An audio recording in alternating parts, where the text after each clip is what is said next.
नमस्कार दोस्तों, स्वागत है आपका स्टडी फॉर सिविल सर्विसेज में। फ्री वीडियो के लिए चैनल को तुरंत सब्सक्राइब कर लीजिए और ऑल नोटिफिकेशन को जरूर ऑन कर लेना। हमारा फ्री वाला टेलीग्राम ये वाला ग्रुप जरूर से जरूर ज्वाइन कर लीजिएगा। नमस्कार दोस्तों, मैं शिवाली आपकी educator study for civil services में आपका स्वागत करती हूं।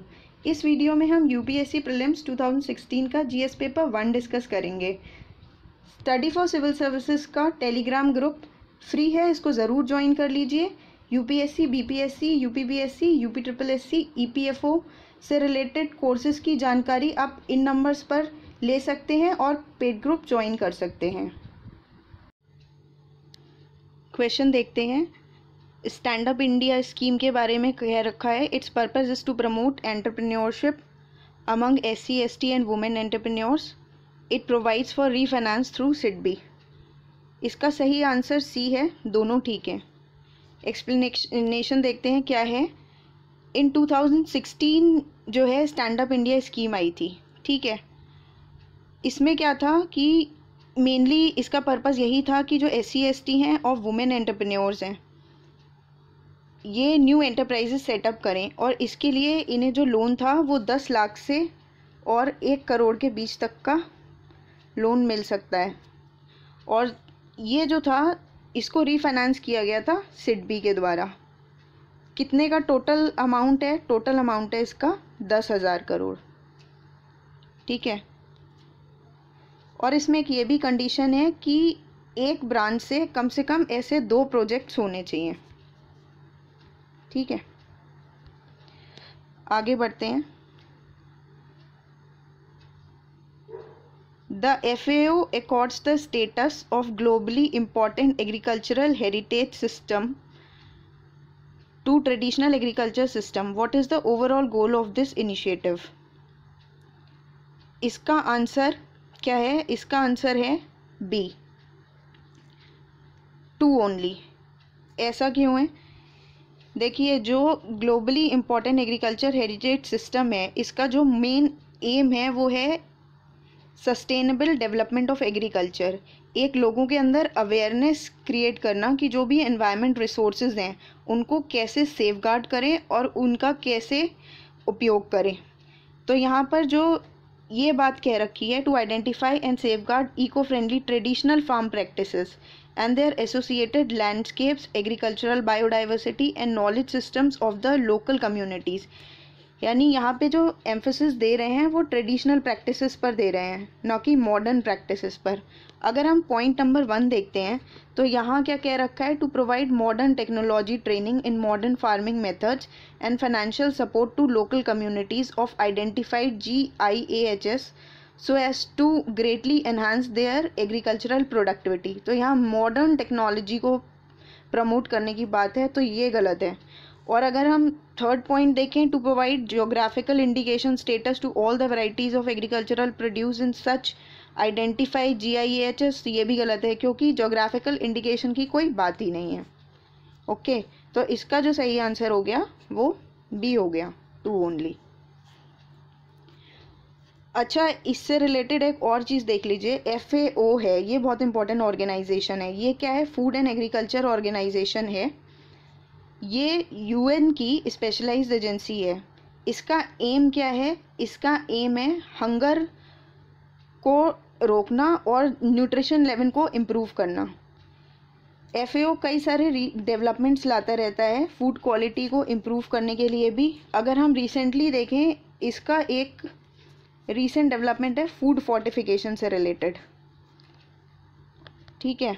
तो ये एक इसका इम्पॉर्टेंट कॉन्सेप्ट है, इसको ध्यान रखिएगा।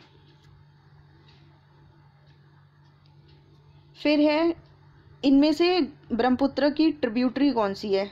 दिबांग, कामेंग या लोहित? तो ये तीनों ही हैं, डी इसका आंसर है। इसके अलावा तीस्ता भी है और सुबानसरी भी है और मानस भी इसकी ट्रिब्यूटरी है, ठीक है। नेक्स्ट देखते हैं। The term core banking solution is sometimes seen in the news. Which of the following statement best describes this term? इसका आंसर क्या होगा? It is a networking of a banks branches which enables customers to operate their accounts from any branch of the bank on its network regardless of where they open their accounts. देखिए सबसे important चीज़ ये है, CBS का main function क्या है, CBS का main उद्देश्य क्या है? ये लाया ही इसीलिए था जिससे कि कोई भी पर्सन हो वो कहीं पे भी अपना अकाउंट खोले, लेकिन ऑल ओवर इंडिया कहीं से भी वो ऑपरेट कर ले। तो इसका मेन उद्देश्य यही था, तभी ये लिखा है यहाँ पर कि ब्रांच उसकी कोई भी हो, अकाउंट उसका किसी भी ब्रांच में हो, लेकिन वो ऑपरेट कहीं से भी कर सकता है। मींस ट्रांजैक्शन वो कहीं से भी कर सकता है, कहीं पे भी डिपॉजिट कर सकता है, विड्रॉ कर सकता है, कोई भी ट्रांजैक्शन कहीं से भी कर सकता है।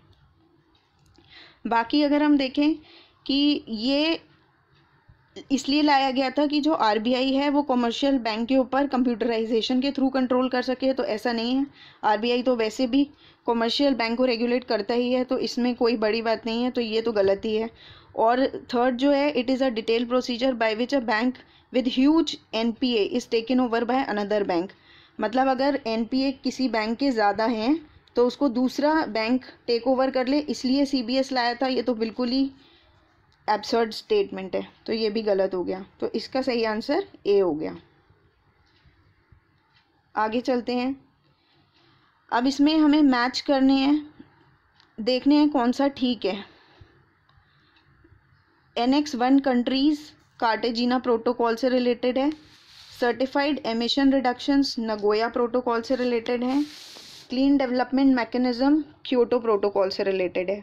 इसका आंसर सही है C3 ओनली, यानी जो क्लीन डेवलपमेंट मैकेनिज्म है वो क्योटो प्रोटोकॉल से रिलेटेड है। बाकी ये जो सर्टिफाइड एमिशन रिडक्शन है ये तो आया ही CDM से है, ठीक है, तो ये तो गलत ही है। अब इसकी एक्सप्लेनेशन देख लेते हैं। क्योटो प्रोटोकॉल एक इंटरनेशनल ट्रीटी है जो कि अडॉप्ट की गई थी 2005 में, ठीक है। इसका जो मेन एम था वो था ग्रीन हाउस गैसेस को रिड्यूस करना। उसके बाद कार्टेजिना प्रोटोकॉल की अगर हम बात करें तो ये किससे रिलेटेड है? ये रिलेटेड है बायो सेफ्टी के ऊपर। ये इंटरनेशनल एग्रीमेंट है जहाँ पे जो लिविंग मॉडिफाइड ऑर्गेनिजम्स होते हैं जिनको हम LMOs बोलते हैं, उनकी हैंडलिंग सेफली हो, उनका यूज़ सेफली हो और उनका ट्रांसपोर्ट सेफली हो। मतलब जो भी ये लिविंग मॉडिफाइड ऑर्गेनिजम्स हैं इनको कोई हानि ना हो, इससे रिलेटेड ये कार्टेजिना प्रोटोकॉल है। अब हम आते हैं नगोया प्रोटोकॉल पे। ये किससे रिलेटेड है?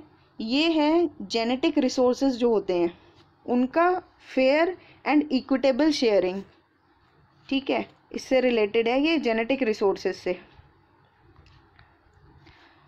एक और अगर हम बात करें प्रोटोकॉल जो है, अगर प्रोटोकॉल की बात आ ही रही है तो एक सबसे इम्पॉर्टेंट है मॉन्ट्रियल प्रोटोकॉल। वो किससे रिलेटेड है? वो ओजोन डिप्लीटिंग सब्सटेंसेस से रिलेटेड है, और उसी से रिलेटेड एक किगाली एग्रीमेंट भी रिसेंटली साइन हुआ है जो हाइड्रोफ्लोरोकार्बन्स को रिड्यूस करने की बात करता है। वैसे जो ओजोन डिप्लीटिंग सब्सटेंसेस होते हैं उसमें CFC की बात होती है, लेकिन किगाली में HFC की भी बात हुई है, ठीक है। आगे चलते हैं। अब इसमें पूछा है in the context of the developments in bioinformatics the term transcriptome sometimes seen in news refers to. इसका सही आंसर क्या है? A range of enzymes used in gene editing, full range of mRNA molecules expressed by an organism, description of the mechanism of gene expression, a mechanism of genetic mutations taking place in cells। तो इसका सही answer B है। ये उस समय की current affair से related question था तो ये पूछ लिया गया है। A full range of mRNA molecules expressed by an organism।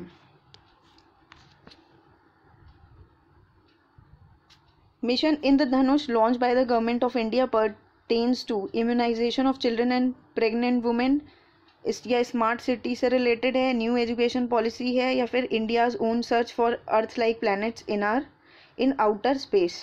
इसका सही आंसर A है, immunisation of children and pregnant women. Mission Indradhanush लाया गया था 2014 में।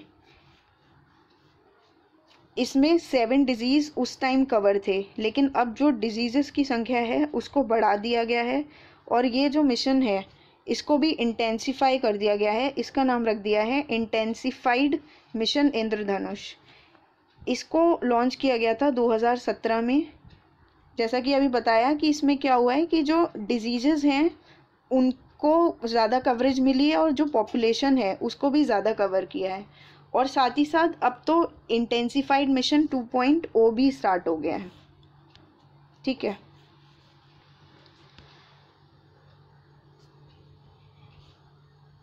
ग्रीन इंडिया मिशन के बारे में देखना है। Incorporating environmental benefits and cost into the union and state budgets thereby implementing green accounting. क्या इसमें ग्रीन अकाउंटिंग को इम्प्लीमेंट करने की बात हुई है, या फिर सेकेंड ग्रीन रेवोल्यूशन को लॉन्च करने की बात हुई है जिससे कि एग्रीकल्चरल आउटपुट बढ़े और फूड सिक्योरिटी इंश्योर हो, या फिर restoring and enhancing forest cover and responding to climate change by a combination of adaptation and mitigation measures.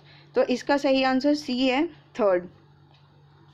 मतलब यहाँ जो बात की गई है वो बात की गई है फॉरेस्ट और ट्री कवर को बढ़ाने की। देखिए ये जो ग्रीन इंडिया मिशन है ये जो एक हमारा national action plan on climate change है जिसको हम NAPCC भी बोलते हैं, इसमें 8 मिशंस हैं। तो उनमें से एक मिशन है ये। ठीक है, इसमें क्या बात हुई है, इसमें मेनली बात होती है कि जो फॉरेस्ट और ट्री कवर है इसको 5 मिलियन हेक्टेयर्स तक बढ़ाया जाए। ठीक है, इसको 5 मिलियन हेक्टेयर्स तक बढ़ाया जाए और साथ ही साथ 3 मिलियन हाउस होल्ड्स की जो कि फार्म पॉपुलेशन से रिलेटेड हैं उनकी इनकम को बढ़ाने का भी इसका मेन एम है। ठीक है, इसके अलावा अगर हम देखें तो जो इंडिया का फॉरेस्ट और ट्री कवर इस समय है एज़ पर जो फॉरेस्ट रिपोर्ट है, काफ़ी इंपॉर्टेंट रिपोर्ट है ये, इसके अकॉर्डिंग 24.56% है। ये पूछ लिया जाता है इसलिए ये याद होना चाहिए। लेकिन अगर हम वैसे देखें तो वैसे इसकी जो रिक्वायरमेंट होनी, मतलब जो एरिया होना चाहिए ये 33% होना चाहिए, लेकिन अभी इंडिया का खाली 24.56% है। तो ये इतना दूर है इससे। ठीक है, तो इसका सही आंसर क्या हो गया, सी हो गया, मतलब खाली ये वाला। ठीक है, ये जो है कि ग्रीन अकाउंटिंग या फिर सेकेंड ग्रीन रेवोल्यूशन इससे कुछ मतलब नहीं है। With reference to pre-packed items in India, it is mandatory to the manufacturer to put which of the following information on the main label as per Food Safety and Standards Regulation 2011. List of ingredients including additives, nutrition information, recommendations if any made by the medical profession about the possibility of any allergic reactions, vegetarian, non-vegetarian. इसका सही answer क्या होगा, इसका सही answer C है। मतलब जो ingredients हैं उनकी लिस्ट न्यूट्रिशन की और वेजिटेरियन या नॉन वेजिटेरियन है। ठीक है, तो देखिए जो भी हमारा पैक्ड फूड होता है उसमें हमें पता होता है क्या क्या इंग्रेडिएंट्स हैं इसमें, ये किस किस चीज़ों से बना है। एक तो ये हो गया, तो ये फर्स्ट हो गया। न्यूट्रिशन के बारे में भी उसमें लिखा होता है कि कौन कौन से न्यूट्रिएंट्स इसमें इंक्लूडेड है, वो भी होता है। और वेजिटेरियन नॉन वेजिटेरियन भी, जैसे हम अगर मान लीजिए कोई ऐसी जगह से परचेज़ करें, मान लीजिए हम KFC में ऑर्डर करते हैं, तो उसमें क्या होता है, वेजिटेरियन और नॉन वेजिटेरियन में क्या डिफरेंस होता है। जो वेजिटेरियन होते हैं उसमें ग्रीन कलर का एक डॉट की तरह लगा होता है, तो वो आइडेंटिफाइबल होता है कि ये वेजिटेरियन है। ठीक है, लेकिन ये ज़रूरी नहीं है कि उसमें ये लिखा हो कि इससे क्या एलर्जी होगी या क्या मेडिकल इश्यूज होंगे, ऐसा कुछ नहीं है। तो इसका आंसर सी हो जाएगा। ठीक है, अब एक इम्पॉर्टेंट इन्फॉर्मेशन ये है कि जो FSSAI है वो क्या है। एक्चुअली एक इम्पॉर्टेंट बॉडी है, इसलिए मैं इसके बारे में थोड़ा सा डिस्कस कर लेती हूँ क्योंकि ये UPSC के पॉइंट ऑफ व्यू से काफ़ी इम्पॉर्टेंट है। देखिए जो FSSAI है वो ऑटोनॉमस बॉडी है ministry of health and family welfare के अंडर में। ठीक है, जो फूड सेफ्टी को इंश्योर करती है इंडिया में। ठीक है, स्क्रीनिंग वगैरह करती है, इनकी टेस्टिंग करती है, सारे जो भी फंक्शंस होते हैं इनको अंडरटेक करती है, फूड सेफ्टी को इंश्योर करती है, जो कि बहुत ही ज़रूरी है। और ये कौन से एक्ट में आता है, ये आता है food safety and standards act 2006 में। और जो ये ऑर्गेनाइजेशन है इसका जो हेडक्वार्टर है it is in Delhi.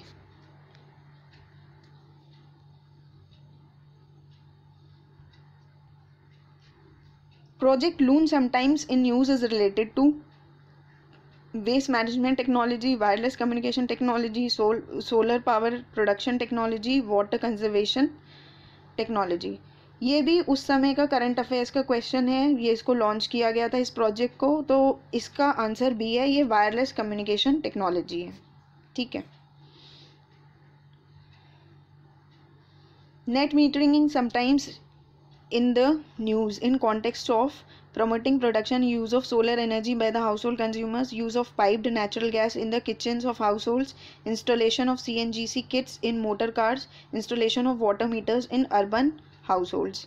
Same with this question, ये भी करंट अफेयर्स का ही टॉपिक है, तो इसका जो आंसर है वो है production use of solar energy by the house holds, मतलब सोलर एनर्जी का प्रोडक्शन करना और उनको यूज़ करना, जो भी हाउस होल्ड्स हैं उनके द्वारा यूज़ करना इसका, जो भी कंज्यूमर्स हैं। तो नेट मीटरिंग किससे रिलेटेड है?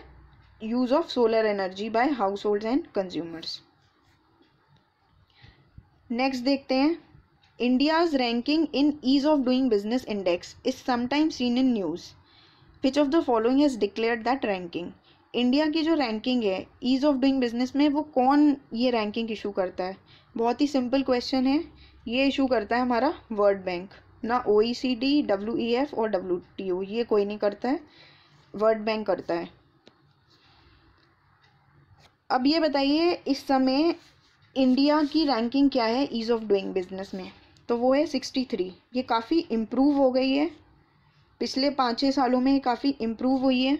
और जो इम्प्रूवमेंट है, जैसे 10 पैरामीटर्स होते हैं, उनमें से 6 पैरामीटर्स पे तो इसने बहुत ज़्यादा इम्प्रूवमेंट किया है, इसी वजह से जो इसकी रैंकिंग है वो काफ़ी अच्छी हो गई है। ये देखते हैं, Banjaras during the medieval period of Indian history व जनरली। बंजारास कौन थे? मेडिवल पीरियड की बात कर रहे हैं ये, ठीक है, ये इंपॉर्टेंट चीज़ है, ये देख लेना मेडिवल पीरियड है या क्या। तो इसमें जो है एग्रीकल्चरिस्ट की तरह थे ये लोग, या फिर वॉरियर्स थे, वीवर्स थे, ट्रेडर्स थे, कौन थे? इसका सही आंसर है डी, ये एक्चुअली ट्रेडर्स थे उस टाइम, ये ट्राइबल ग्रुप था, ठीक है। और जो अलाउद्दीन खलजी थे, उनका जो मार्केट सिस्टम था, उनको इस चीज़ से बहुत हेल्प मिलती थी। बंजारा की हेल्प से क्या होता था कि इनके जो भी ग्रेन्स वगैरह होते थे वो सिटी तक पहुंच जाते थे, सिटी की मार्केट तक पहुंच जाते थे, इजीली ट्रांसपोर्ट हो जाते थे और वहाँ पर उनकी सेल हो जाती थी। इससे जो था इनका जो मार्केट सिस्टम था काफ़ी सक्सेसफुल हो गया था, ठीक है।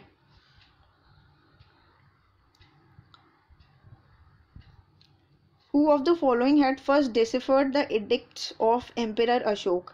किसने सबसे पहले जो भी अशोका के एडिक्ट्स थे उनको डिसिफर किया था? इसका आंसर है जेम्स प्रिंसेप ने किया था, ठीक है। अब एडिक्ट्स में क्या था? एडिक्ट्स में ये था जो भी इंस्क्रिप्शंस होते थे उनका कलेक्शन होता था एडिक्ट्स। अब एडिक्ट्स भी 2 तरीके के होते थे, मेन जो होते थे वो पिलर एडिक्ट होता था और रॉक एडिक्ट होता था। उसमें भी 2 डिवीज़न होते थे, एक माइनर रॉक एडिक्ट होता था और एक मेजर होता था। इसी तरह से पिलर भी 2 टाइप के होते थे, मेजर और माइनर। ये वॉल्स पे भी किए जाते थे। और इनकी जो स्क्रिप्ट होती थी वो कौन सी होती थी? वो होती थी खरोस्ती या फिर ब्राह्मी, ठीक।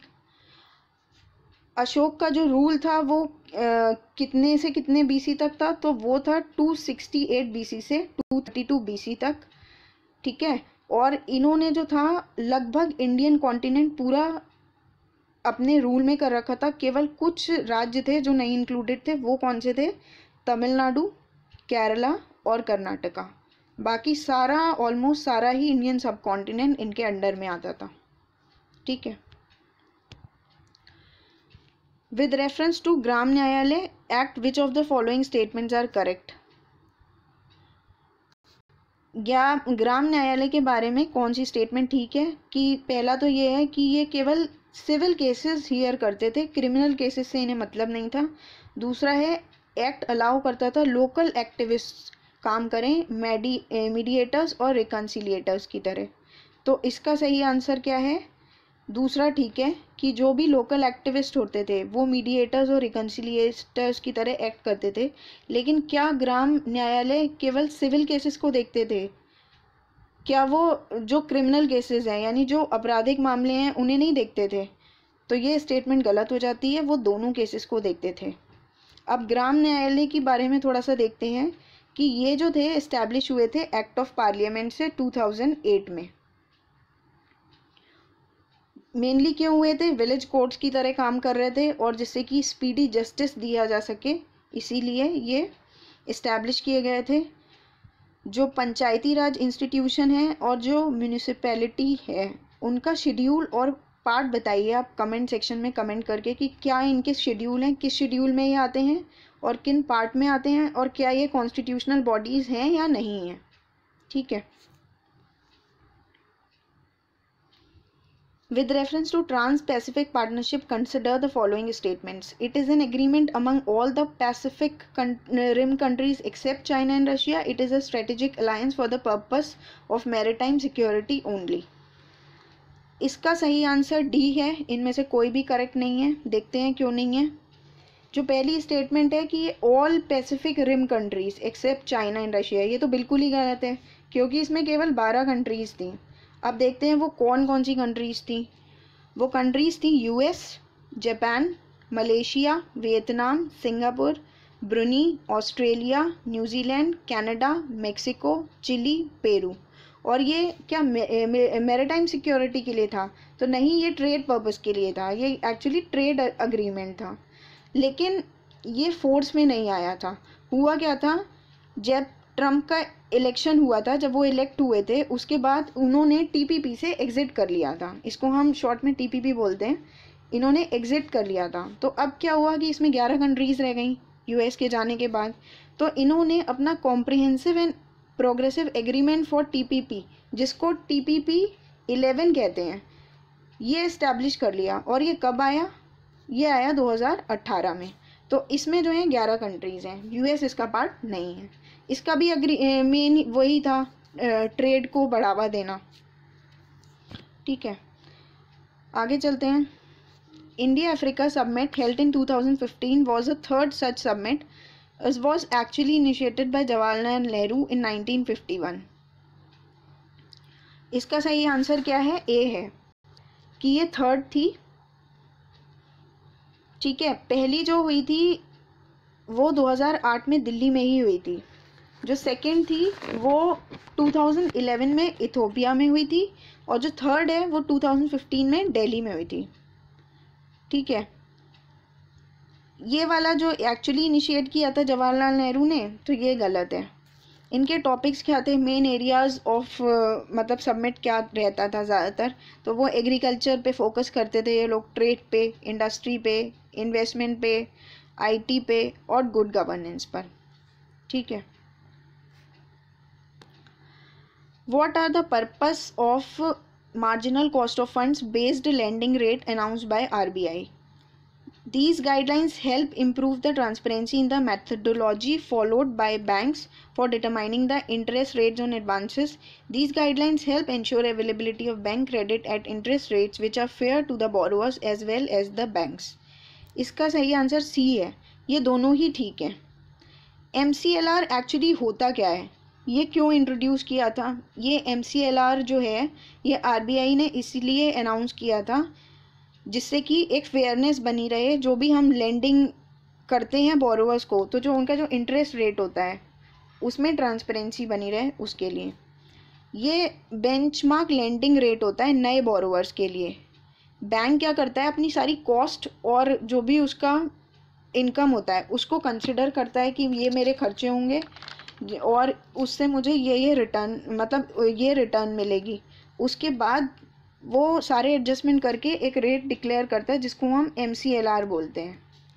ठीक है, तो ये मिनिमम रेट होता है जिस पे कि लेंड करना है। और ये क्या इंश्योर करता है? ये यही इंश्योर करता है कि ट्रांसपेरेंसी रहे मेथोडोलॉजी में। जो भी बैंक लोन दे रही है वो ट्रांसपेरेंट मैनर में कैलकुलेट हुआ हो और उससे जो बोरोवर्स हैं उनको फेयर इंटरेस्ट रेट पे दिया गया हो। ये नहीं है उनसे ज़्यादा चार्ज कर लिया हो या फिर जो या कुछ ऐसे सिलेक्टेड बोरोअर्स हैं जिनको बैंक अक्सर लोन देती है, उनसे कम चार्ज कर रही हो और इनसे ज़्यादा चार्ज कर रही हो, ऐसा नहीं होना चाहिए। ठीक है।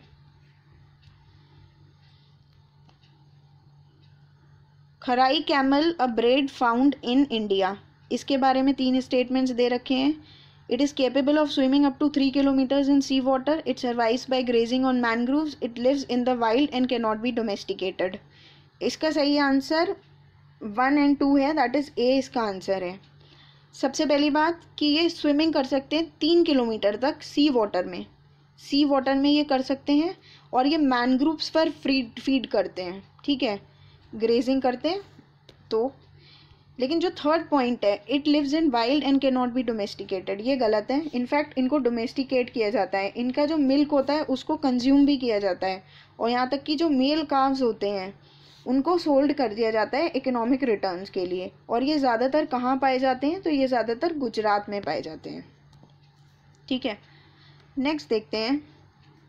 Recently, our scientists have discovered a new and distinct species of banana plant which attains a height of about 11 meters and has orange-colored fruit pulp. In which part of India has it been discovered? तो ये उस समय की discovery है, ऐसा question तो नहीं आएगा। इसका आंसर अंडमान आइलैंड्स हैं, ये अंडमान आइलैंड्स में मिला था। लेकिन हाँ, अंडमान आइलैंड्स इंपॉर्टेंट है, उसकी कुछ खासियत देख लेते हैं। ये इंडियन आर्चिपेलागो है जो कि बे ऑफ बंगाल में सिचुएटेड है। इसकी एक सबसे इम्पॉर्टेंट बात यह है कि यहाँ पर कोरल रीफ्स पाए जाते हैं। ठीक है, ये लक्षद्वीप में भी पाए जाते हैं, यहाँ पर भी पाए जाते हैं। तो ये काफ़ी इम्पॉर्टेंट क्वेश्चन है, पूछ लिया जाता है ये। इसमें 572 आइलैंड्स हैं। ठीक है, और यहीं पर जो काला पानी है वो भी यहीं पर है, जो कि सेल्यूलर जेल के नाम से जाना जाता है। फिर है, which of one of the following is the best description of INS Astradharini that was in the news recently? Amphibious warfare ship, nuclear powered submarine, torpedo launch and recovery vessel, nuclear powered aircraft carrier. इसका सही answer C है, torpedo launch and recovery vessel. ये भी उसी time का current affairs का है। ये जो था इंडियन नेवी का पहला टोटली इंडिजिनसली डिज़ाइन था, मतलब इंडियन डिज़ाइन का था ये उस समय का। तो सी इसका सही आंसर है। What is Greece lightning 10 GL10 क्या है न्यूज़ में उस समय था? Electric plane tested by NASA, solar powered 2-सीटर aircraft design by Japan, space observatory launch by China, reusable rocket design by ISRO. तो इसका जो सही आंसर है वो ए है, electric plane tested by NASA. उस समय का इलेक्ट्रिक प्लेन था जो कि नासा ने टेस्ट किया था। फिर देखते हैं, with reference to initiative for nutritional security through intensive millets promotion, which of the following statements are correct? This initiative for nutritional security through intensive millets promotion है ये, इसके बारे में बताना है। This initiative aims to demonstrate the improved production and post-harvest technologies and to demonstrate value addition techniques in an integrated manner with cluster approach. Poor, small, marginal and tribal farmers have larger stake in this scheme.